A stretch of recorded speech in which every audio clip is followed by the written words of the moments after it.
Good evening, everyone, and I'd like to call the City Council meeting for December 13th, 2017 to order.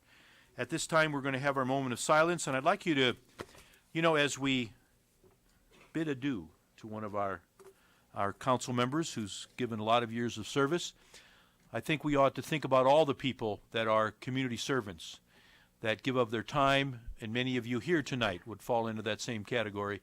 Individuals who give of their time for so many causes in our community, especially as we enter into this holiday season. So let's be mindful of what we do and how we do it for so many in our community as we head into this season, and think positively of not about ourselves, but the true meaning of this holiday time and what we can do for others as well. With that, a moment of silence, please.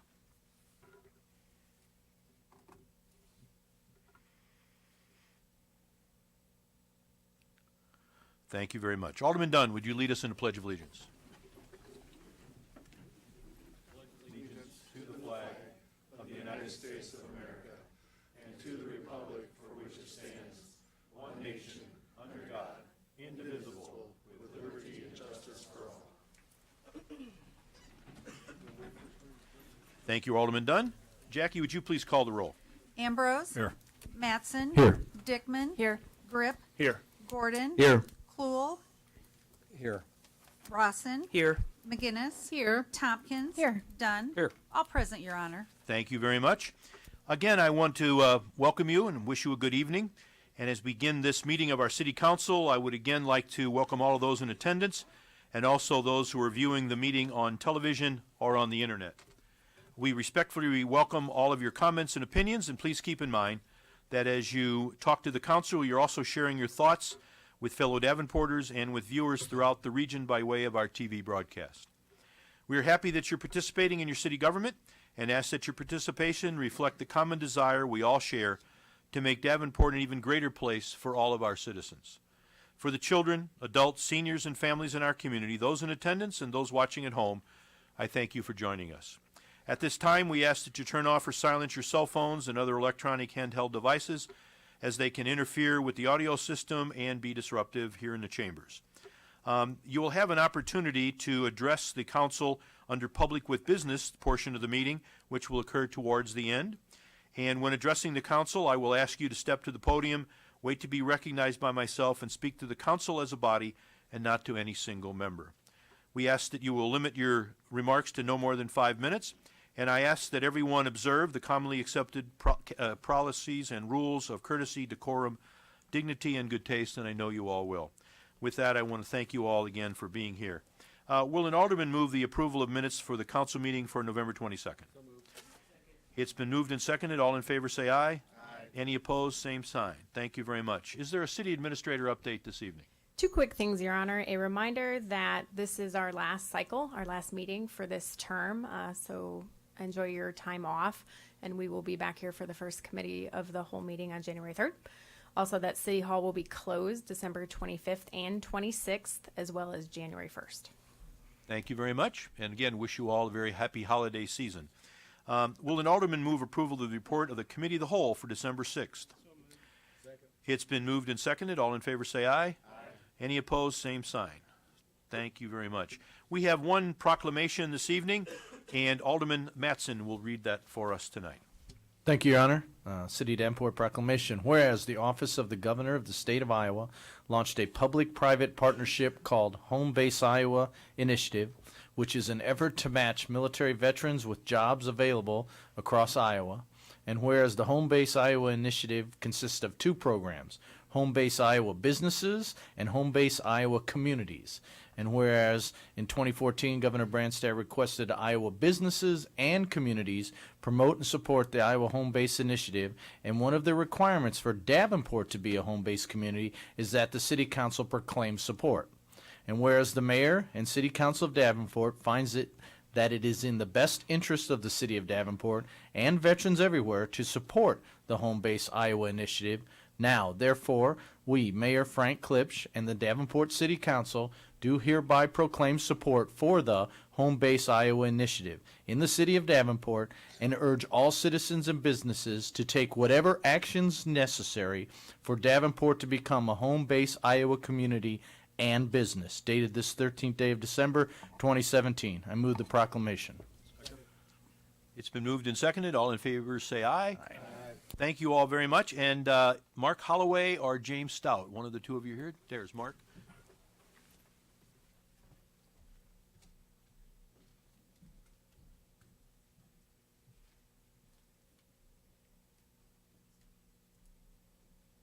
My friend, thank you very much. Congratulations. Let's turn and get a picture.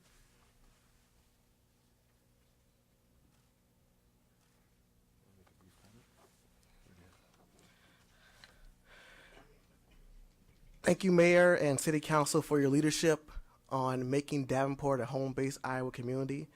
Truly, we are working as Iowa Works and the state of Iowa as a whole to welcome veterans who have served our country in Afghanistan and Iraq to consider Iowa and Davenport in particular as a potential place to relocate when they come back from serving our country. This proclamation helps us to do that, and we look forward to working with the city and local businesses to help attract veterans to this community. Thank you very much. Thank you very much, Mark. Congratulations. We have three presentations this evening. Our first is our local business, which is the really the foundation of our community award. We started that in actually January of 2016, and recognizing those unique businesses in Davenport that really are at that foundation of who and what we are in this community. And to that end, we're recognizing Sears Manufacturing this evening. A little background, Isaac Howe Sears, great-grandfather of I. Weir Sears, Jr., moved from New York to Davenport in 1855. Put that in perspective, before the Civil War. Where he began in a downtown shop producing harnesses for farm horses, and by 1893, the growing business was producing not only harnesses, but also saddles and buggy whips and horse blankets and tents and pistol holders, and were added to a product line during World War I and World War II. During this period, Weir's grandfather, Isaac Lewis Sears, joined the business. To keep up with the rapidly changing times, Isaac Weir Sears led the company through a difficult transitional period to meet the needs of the farmer. The way of farming was changing, and horses were being replaced by tractors. By 1947, Sears began to make metal seats for agriculture and industrial equipment and began supplying to John Deere. In 1951, Weir Sears became president of the company, and the company achieved its first $1 million year in 1960. In 1973, he became the fourth generation to own Sears Manufacturing Company, and in 2001, Jim Sears as CEO and chairman, with Steve Sears as vice chairman and chief strategic officer, became the fifth generation to own the company. Today, their annual sales total are over $200 million worldwide. They supply a variety of things to John Deere, Caterpillar, Heister and Yale forklift trucks, Bobcat, a lot of the names we know, Peterbilt and Kenworth trucks, and it's pretty impressive how that company has grown. They annually purchase around 40 to 50 million of components from suppliers throughout the Midwest, and they currently have 500 employees here in their Davenport headquarters and another 500 employees spread among their other locations in Wales, China, Brazil, and India. It's interesting as well to note that they have added 59 new hires since July 1st of 2017. You know, many of us, and again I want to welcome Steve and his sister Stephanie here in a moment, but Pat Sears and Weir, husband and wife, were really a team that did so many things together. They're noted philanthropists. They've done tremendous things in our community. They've shared the resources. They were also legendary in entertaining. The parties that they had, but we think about the parties they had for local people, but they were also, as I talked to Steve, they heard a lot of languages spoken, but it never seemed to be an obstacle because they had people from Japan and throughout the world and South America who came not only to their home, but who were engaged in other people from Davenport. They're a family business, a family company that cares about families and community. Their philanthropy is really well to be noted as well. This is one of those, again, somewhat hidden businesses. We know they're there, but the impact, it's a worldwide initiative serving a lot of people in our community, but people throughout the world. With that, I'd like to recognize, I think Steve's going to come up, and maybe, I don't know if Stephanie's going to come up too, or Steve, and I'll come out and present the award.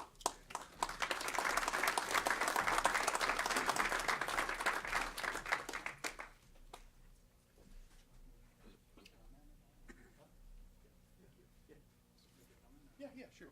I'm going to give you actually you get an award. Okay. But this says, and hence the brick as the foundation of community. It reads, local business, the foundation of our community, recognize the unique businesses of Davenport, Iowa. Sears Manufacturing Company, dated December 17th, December 2017. Steve, congratulations. Thank Stephanie, thank you and the whole family. Let's all come on in here. Let's get a picture with the.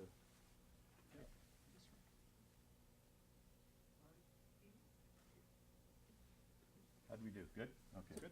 That's great.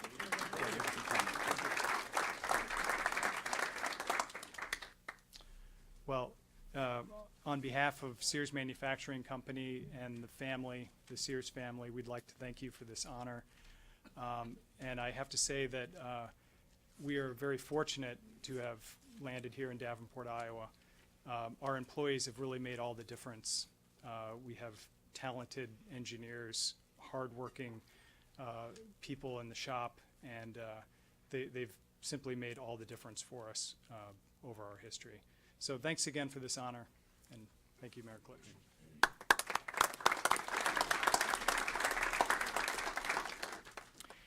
The second item we have tonight is another one of those bittersweet kind of things. You know, we have individuals, as we all serve our time in terms. I guess serve our time doesn't sound right. We serve our terms.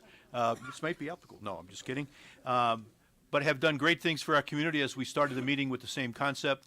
I want to recognize Alderman Gordon, Jason Gordon, who was our Alderman at large. He was serving on our Finance Committee. He's now as our Mayor Pro Tem. But for all the years of service that he has provided, I know he has a couple of comments to make. But before he does that, we're going to present him with one thing first. Jason, you want to stand up here? Sure. Don't break it. Jason actually wanted this picture. It looks like it was a high school photo. He chose that one, but these are just a kind of what of an overview of some of the great things that he's done. He's been involved with in the community, all of his community service, and we want to thank you for all the things you've done and all the great work you'll do, and most importantly, yet you will do. And with that, there's other one of us, as you know, I have a challenge coin that I had made, and basically it's a challenge to say you've done great work, but you got great work to do, so I want to award that to you as well. All right. Thank you very much.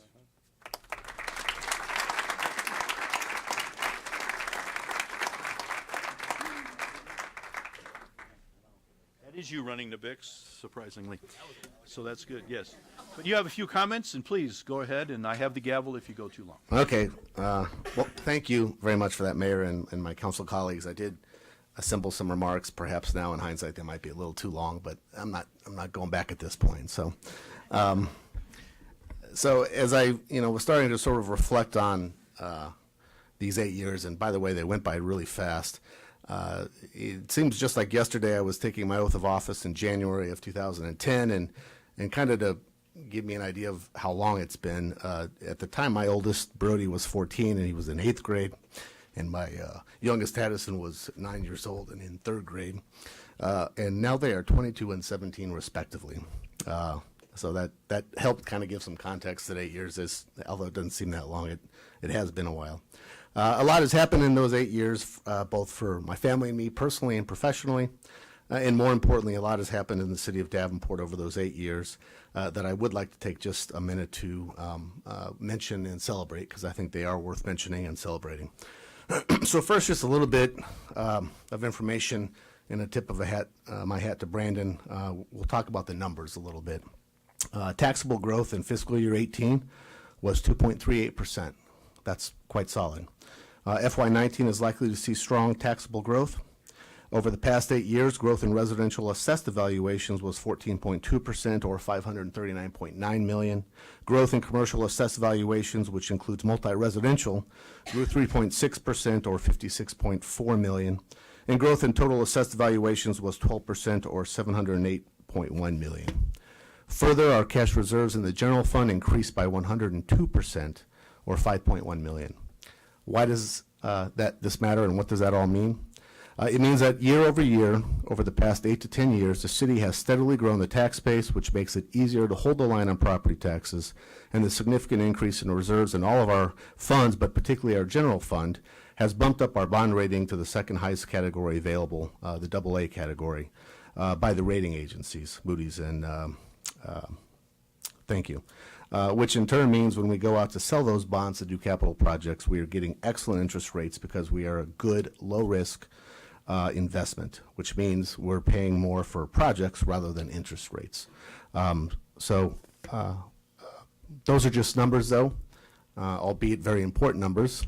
But I would like to take just a second to mention the tangible projects and things that took place in the 8 years that I was around. And some of it started before I was here, and a lot of it's going to continue after I leave, I realize. When I joined City Council in 2010, the Hotel Blackhawk was just finishing its renovation and planning its grand reopening.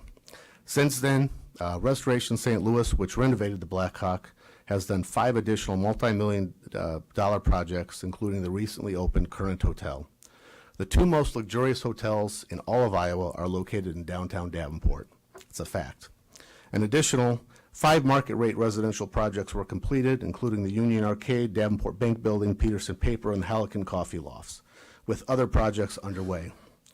Close to 2,000 people have moved downtown over the past 8 years as 1,300 new units have been built, including Emily and I and my family, which is one of the things perhaps I'm most proud of, is that we also committed to move downtown. Is my good friend Tom Flaherty, who was the head of the Downtown Davenport Partnership when this renovation explosion started. He was head of the partnership from 08 to 11. What he said when he was standing outside the building we were moving into, he said, quote, "If you would have told me even 5 years ago that a sitting alderman at large would willingly move his family to an apartment in 5th and Pershing, I would have told you were crazy," end quote. And I think, I want you to think about that for a second, because I think it really encapsulates so accurately just the type of growth and success we have seen in our city and in our downtown. The Hilltop Campus Village, created almost at the same time I joined the City Council, is starting to thrive, anchored by a growing Palmer College and St. Ambrose University, and a beautiful addition that was recently put on to the greatest high school in the state of Iowa, Davenport Central. Sorry, Addison, I know you're a West kid. Kyle will agree with me, he's a Central kid. I was fortunate to be a part of a team that was able to oversee the years-long process of relocating our casino from our riverfront, a process that was initiated over 10 years ago. A brand new facility was built at 80 and 74 in an area that will become ripe for development. And we successfully removed both the casino boat and barge from our riverfront and are now on the verge of building the first phase of River Vision, a plan that was originally created in 2004. When I joined the council in 2010, the Eastern Iowa Industrial Center, our industrial park out at Northwest Boulevard and 80, was about a fourth to a third full. And the hottest prospect we had at the time was whether or not we should put in a Love's gas station. Now the Eastern Iowa Industrial Center has maybe 80 acres left to sell, nearly full with businesses that either expanded or relocated to our industrial park, including Kraft Heinz, which will retain about 500 jobs, and Sterilite, which will add about 500 new jobs. Next fiscal year's position is sound, and I am confident we'll see continued record investment in our streets and sewers. We have added at least 3 amazing new parks, and I might be wrong, I think it's a little higher than that, but 3 amazing new parks to our great network of parks, increasing the quality of life amenities available for our residents. And all of our frontline departments, police, fire, public works, parks, and library remain nationally accredited. And our finance department annually receives accolades for best practices in public sector accounting. I could go on, and I know you don't want me to, but I think this is a good time to make a quick transition and briefly talk about the team. I hope you noticed that I did say we quite a bit in my remarks, and that is because none of this happens without a team in place. A single alderman or a mayor or city administrator is not capable of bringing about this type of success on their own.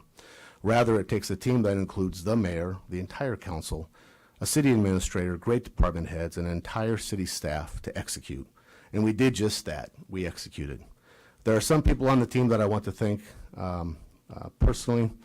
First, the entire team of Davenport, what I call Team Davenport. The employees of this city are top-notch. They're highly skilled. They're consummate professionals. Unbelievable team.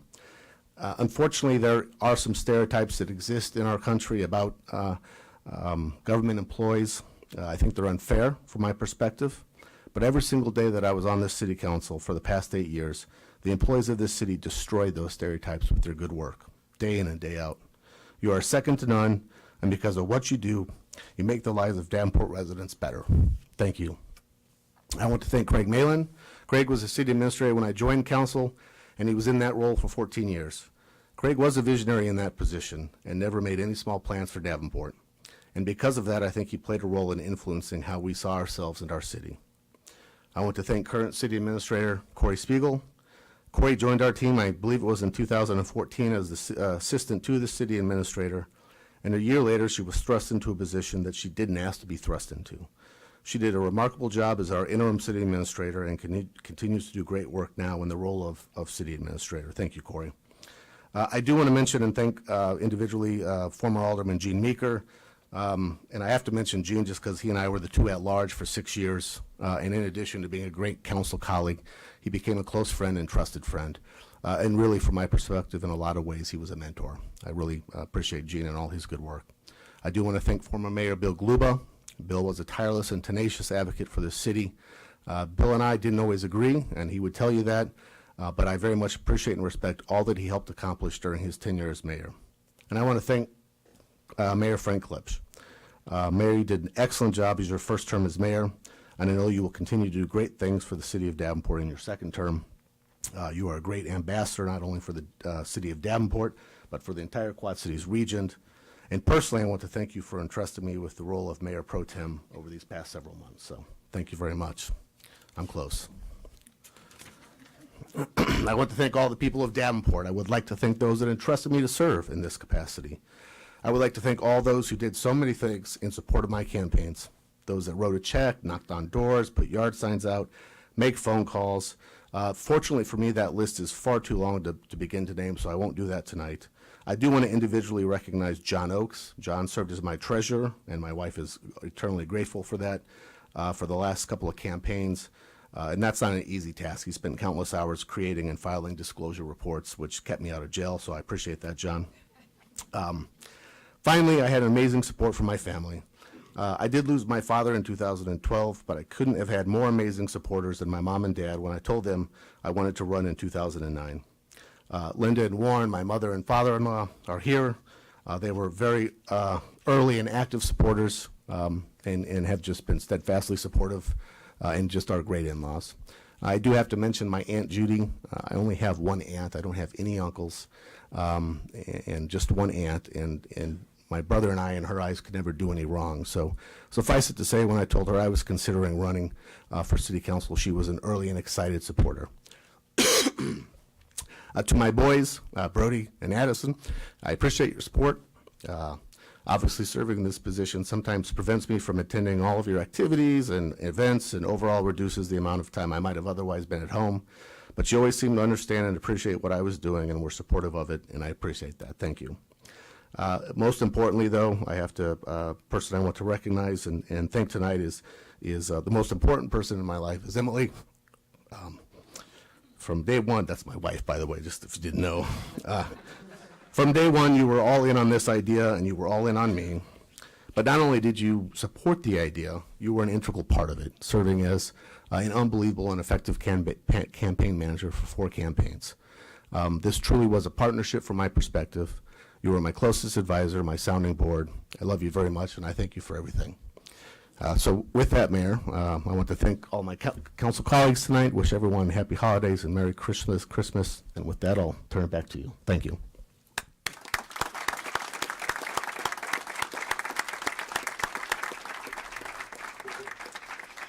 Thank you very much, Alderman Gordon, and for all of the work that you've done, and thank you for that outline. It's good at this time of year to celebrate all the great things that are going on in our city. We have 1/3 presentation this evening, and Joe Taylor and representatives from the Quad City Convention and Visitors Bureau will give us a little update. Yes, thank you very much for the opportunity. Joining me tonight is Board Chair Deanna Jensen-Valier and Board Member Carrie Tompkins, and Senior Staff Members Charlotte Morrison, Lynn Hunt, and Molly Otting Carlson. Let me get my figured out here. I want to join thanks too, because the city of Davenport has supported the Quad Cities Convention Visitors Bureau for 27 years since our founding, and I'm using a lot of ideas that Alderman Tompkins talked about in board meetings. That you're kind of plopped in a seat on the city council, and you're expected to know all about hotel motel taxes and average daily rates and marketing and all this stuff. So I'm going to slow it down just a little bit and talk a little bit about how we got to where we are. One of the things I'm always asked is how do we compare with other convention and visitors bureaus across the country? And we're a mid-sized convention visitors bureau. We do very well. But one of the points I want to make is that we are one of only 3 in the nation that cross state lines. So that creates some challenges. It also creates opportunities. The other 2 are Fargo, North Dakota, and Moorhead, Minnesota, and then the city of Bristol, Tennessee, and Virginia. Don't know if you've been to Bristol, but the state line goes right through the middle of that city. So you can take one step and you're in a completely different community. The sales efforts of the Quad Cities Convention Visitors Bureau over January 1st of 2016 through 2018 have related to a $118 million economic impact for the city of Davenport.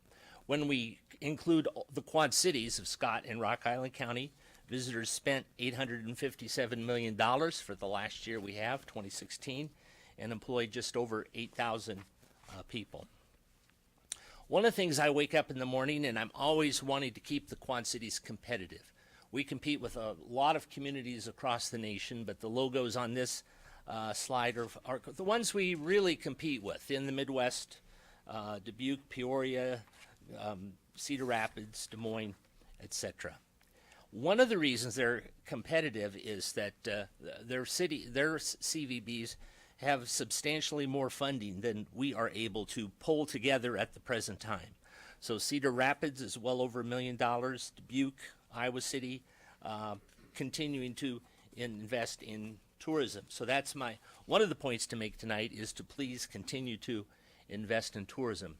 When you look at the percentage of hotel motel taxes going to Iowa CVBs, we are at the bottom of the list. The average is about 46%. We're at about 15%. And if you throw in the state of Illinois, we're just after Springfield and ahead of Lake County and Schaumburg at about 25%. So to Alderman Tompkins' question to us the other day at board meetings, how did we get to where we are and why do we do what we do? Well, part of the reason that Davenport is our largest contributor is that 46%, almost half of the hotel rooms in the Quad Cities reside in Davenport. So odds are, if you're a visitor to the Quad Cities, you're going to be in Davenport, probably. 27% are in Moline, 19% in Bettendorf, and 8% in Rock Island. So the contributions that are made, I shouldn't say contributions, investments that are made really relate to the number of hotel rooms within the city. So we've had challenges in funding, not just locally, but through the state of Illinois. There have been reductions. One of the things we've done is eliminate trade shows. And again, Carrie suggested I talk about priorities. If additional funding is available, what would we do? So number 1 on the list is reinstitute trade shows. We went from about 10 last year to about 3 this year, and trade shows are kind of a double whammy. We're not there with telling our story, but the competition is there telling their story. So we need to reinstitute those. Right now, we're down 3.5 full-time positions at the Bureau, so we at least need to reinstate 1 full-time sales manager. And the hotels always remind me that their number 1 need is weekend traffic in the wintertime, November to March. Not hard really to fill hotel rooms on a bright, beautiful Saturday night in July. Little tougher on nights like this. So the Quad Cities Convention and Visitors Bureau is fully engaged with the Q 2030 plan. We drive the economy, we grow tax collections, we market the Quad Cities outside of a local radius, and we work to make sure that Quad Cities is top of mind for visitors, planners, group tour operators, etc. So I don't want you to think I'm a complainer. The Bureau is not a complainer. We've been very proactive. We've been making sure our expenses meet revenue. We are working with the hotel community regarding the destination marketing fee. which is paid by the guest, not the hotel, not any destination. And we've just started revisiting our strategic plan and goals to ensure that we are focused. That will include experience, funding, partnerships, and outcomes. So you'll be hearing more about our strategic plan as we move forward in the next 3 months or so. So I've been the statistician. I've spoken from my head. My next friend is Bill Collins of Me and Billy. I think he's going to speak a little bit more from the heart and what tourism means to him and his business. Thank you, Joe. Good evening, Mayor, City Council. Joe, thank you. Well, you know, it all comes down to who walks in the door of our businesses. And, you know, I'm very fortunate to be in beautiful downtown Davenport. And we get to see people all the time from the Black Hawk Hotel, from the Current, from other hotels, from throughout the entire area. People come and visit us. And, you know, that's all because they're coming to visit the Quad Cities. The Quad Cities keeps attracting, we have to keep attracting more events to the Quad Cities to keep it going. I mean, to make us more viable, to get more and more people to visit the Quad Cities. You know, the competitors, he was talking about the other cities in the Midwest that would just love to get some of our business. We certainly hope that doesn't happen. You know, and it's all about the funding. We need funding so they can do their job, so we can do our job. I mean, the city of Davenport is a jewel. It's beautiful. The Quad Cities is a beautiful area. We have a lot to be darn proud of. But they need to do their job to market. There's a wonderful event that comes up every other March, the Gathering of the Green. It is quite an event. For you that don't know about Gathering of the Green, it's the John Deere collectors hold this big event at the Davenport River Center. And we see people from all over the United States, and we've had people in from New Zealand, Australia, England. I mean, it's just amazing where these people come from and what they do. They come to Davenport, Iowa to join with their friends and celebrate John Deere tractors in little Davenport, Iowa. We should be darn proud of that. We should be trying to get more of those events here. You know, funding. Let's not forget to invest in the Visitors and Convention Bureau so we have more of those great events on a regular basis. Hope you consider that. Thank you. Thank you very much. And thank you all for your presentation. And I would just share very quickly, I know we've been working recently, we're having the Mississippi River Cities and Towns Initiative here next September, and potentially 40 to 80 mayors and about 200 local, national, international representatives coming together. So I know there's good work, and obviously we respect and thank you for the work that you do.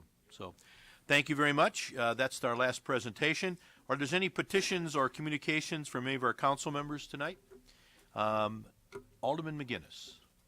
Thank you, Your Honor. Just want to remind folks, our December ward meeting is tomorrow night, second floor of the Freight House. There is an elevator available for people who need that, but we'll be meeting at 6:30 on Thursday night, December 14th.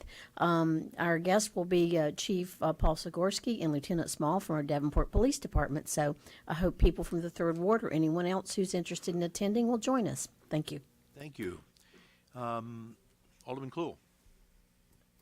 Thank you, Mayor. I just wanted to take a moment to call out an item that is on our consent agenda that we'll be voting on later this evening, and that is a resolution adopting the City of Davenport's 2018 state legislative program. I just wanted to acknowledge that 2016, the council decided that it was in our best interest as a representative of the city to make sure that we had a communication line with the state government. And I think it's important. It's probably more important now than it was then as the rec numbers continue to disappoint. But I wanted to thank the council for that. Also, Mallory Merritt for the work that she did in putting together, I think, a very tight and cogent point paper on each of the priorities that the council has taken on. I do want to, we talked about this in the our management meeting and also committee of the whole, but I just want to say again that one thing that is important to, I think, us here in Davenport is our schools. And the council has recognized that over the last several years in terms of resolutions.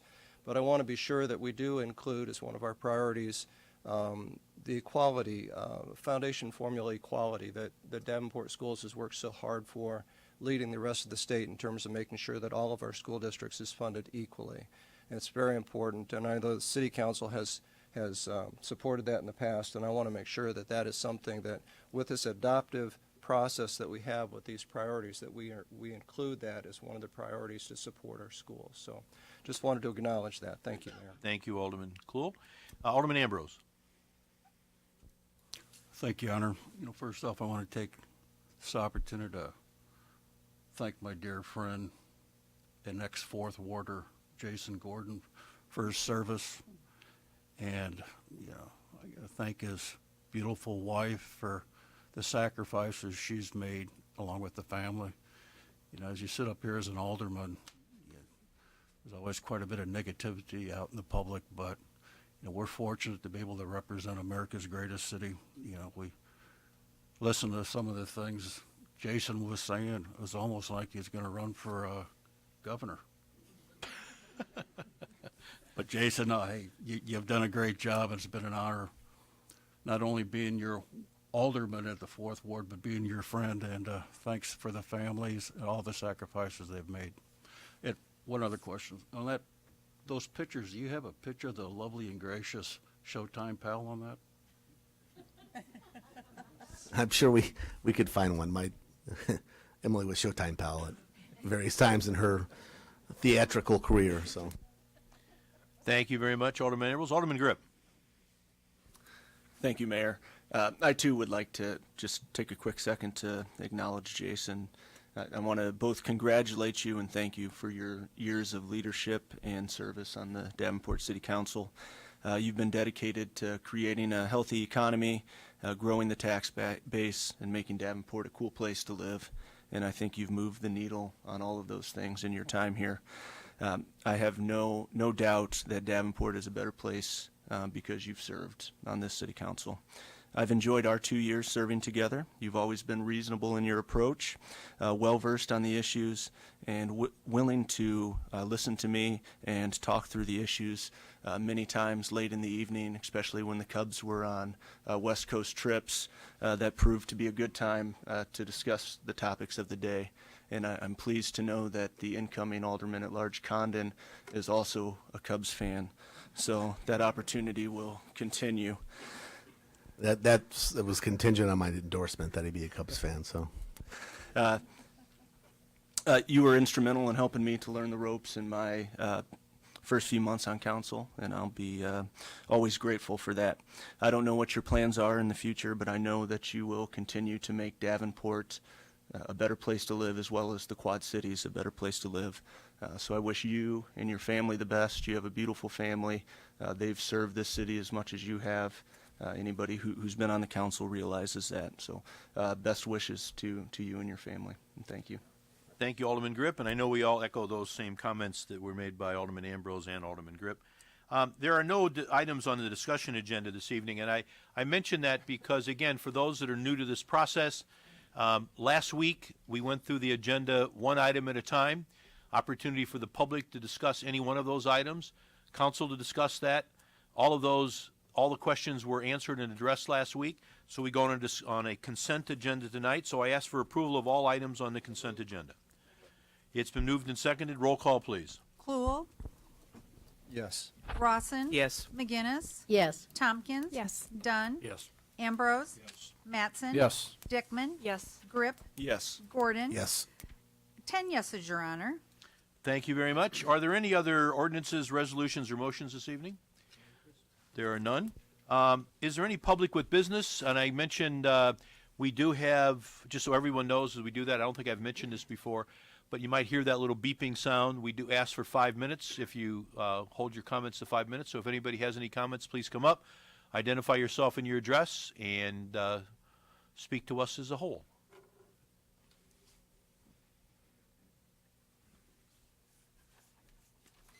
Good evening. My name is Dale Gilmore. I live in the 6th Ward. It's been a few months since I stood here before you. I just had 4 real quick things. First of all, Rich, welcome aboard. I've had the opportunity to sit down with Rich a couple times, and I think he was, next to me, the best man for the job. So, Jason, thank you for your service. I appreciate it. You know, we don't always agree, but gosh, if we all agreed, we wouldn't need a city council. I ran into Barney Barnhill last night, and knowing Barney, I mean, we talked politics a little bit and had a good time. But my last thing is I want to wish all of you a politically incorrect Merry Christmas. Thank you. Thank you. Anyone else?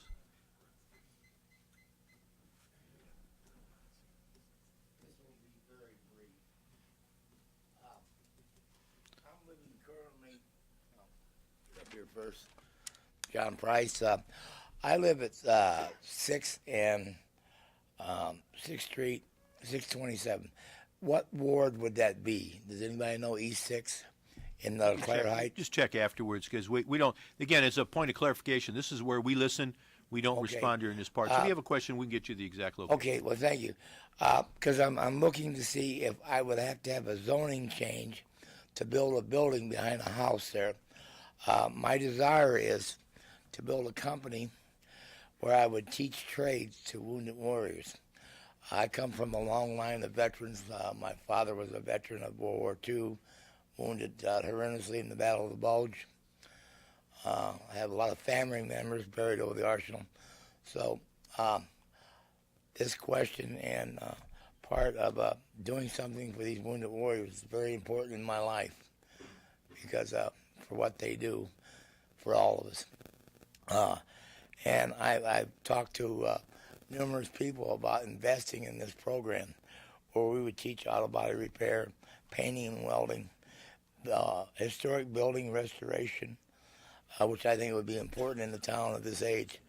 I love old buildings. I just am fascinated by them and the carvings and the relief. And I've studied it, and it's teachable. And I hate to see that craft lost. And a lot of our veterans, when they come back from Afghanistan or wherever we're sending them nowadays, we need to help them and teach them a trade that they can feed their families and carry on for the rest of their life would do me a real joy.